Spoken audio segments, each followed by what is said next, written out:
I didn't believe in second chances anymore. Not after the foreclosure notice. Not after the hospital bills stacked like unpaid apologies on my kitchen counter. Not after my daughter stopped asking when things would get better and started asking if they ever would. Life in Chicago had a way of making a man feel invisible, like you were just another silhouette in a city that never bothered to learn your name. That night, the wind cut through the streets, like it had a personal grudge against anyone still outside. I was locking up my small laundromat on the corner of 9th and Halsted when I saw her. At first, I thought she was just a shadow leaning against the brick wall across the street. Then she moved barefoot in the freezing air. She wasn't wearing a coat, no shoes, just an oversized white shirt that looked like it had been stolen from someone who cared about her once and nothing else. My first instinct wasn't heroism. It was caution. That's what the world teaches. You after enough disappointment? Don't get involved. But then she swayed, like the city itself had finally gotten too heavy for her body. I crossed the street before I even realized I was moving. "Hey," I called out, keeping my voice steady. "You all right?"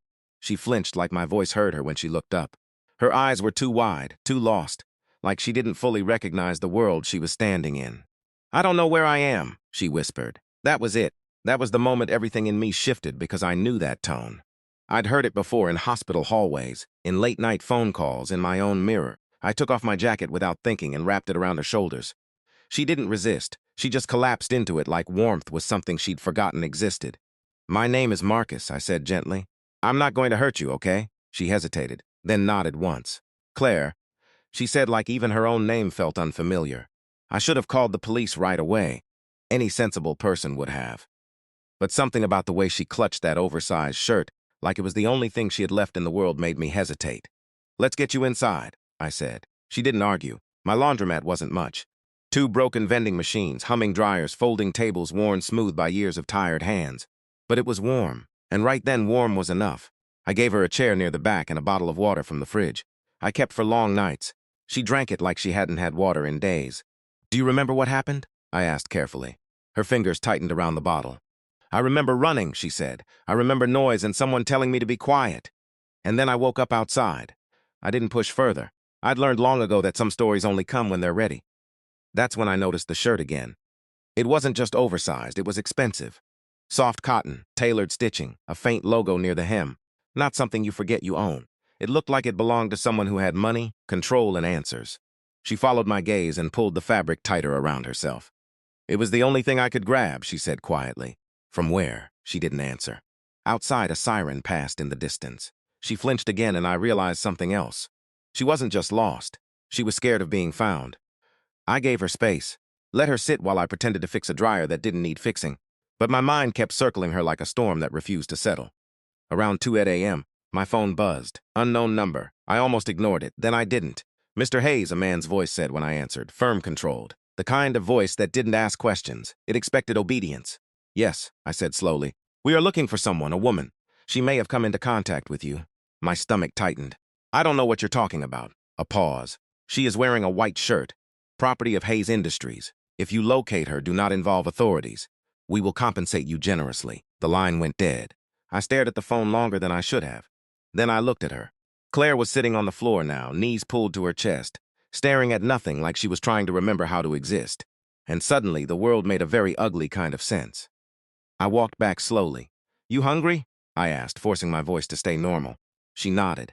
I made her a sandwich from whatever I had in the back room. It wasn't much: bread, cheese, leftover chicken, but she ate like it was the first real food she'd had in days. Between bites, she said something that changed everything.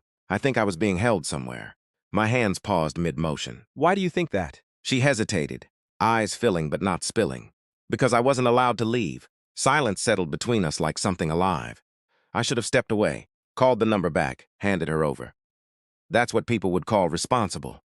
Instead, I said something I still don't fully understand. "You're safe here tonight." She looked at me then, really looked at me, and for the first time, I saw something other than fear in her eyes. Relief. Morning came, slow, pale light bleeding through the dusty windows of the laundromat. I hadn't slept. Claire had fallen asleep in one of the folding chairs, curled up like she was trying to make herself smaller than the world could reach. That's when the second knock came. Not gentle, not patient, demanding. I opened the door before it got louder. 2 men in dark coats stood outside. Expensive shoes, cold expressions. "We're here for the girl," one of them said. "I don't know who you're talking about," I replied. He smiled like I'd told a joke. Don't make this difficult. Behind me, I heard movement.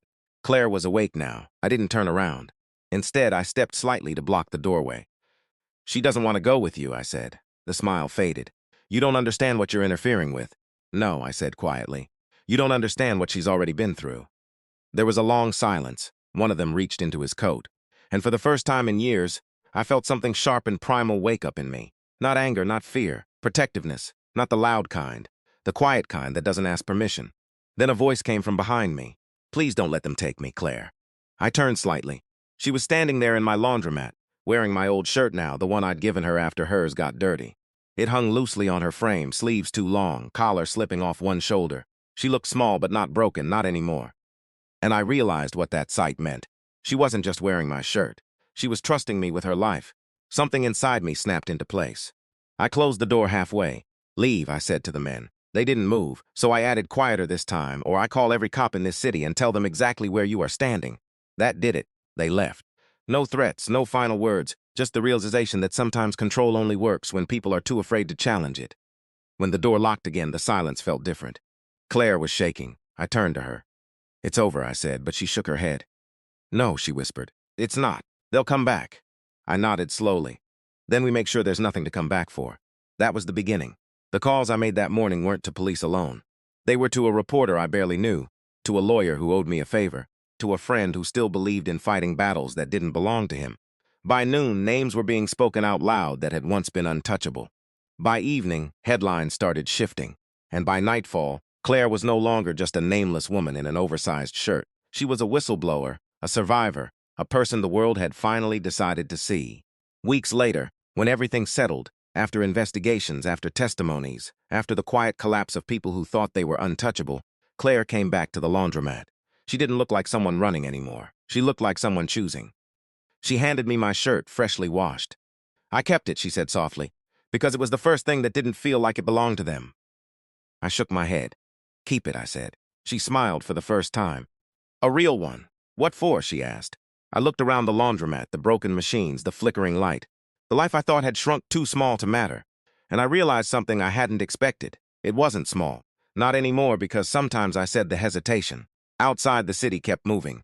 But inside that little corner of Chicago, kindness had done something louder than any violence ever could. It had stayed.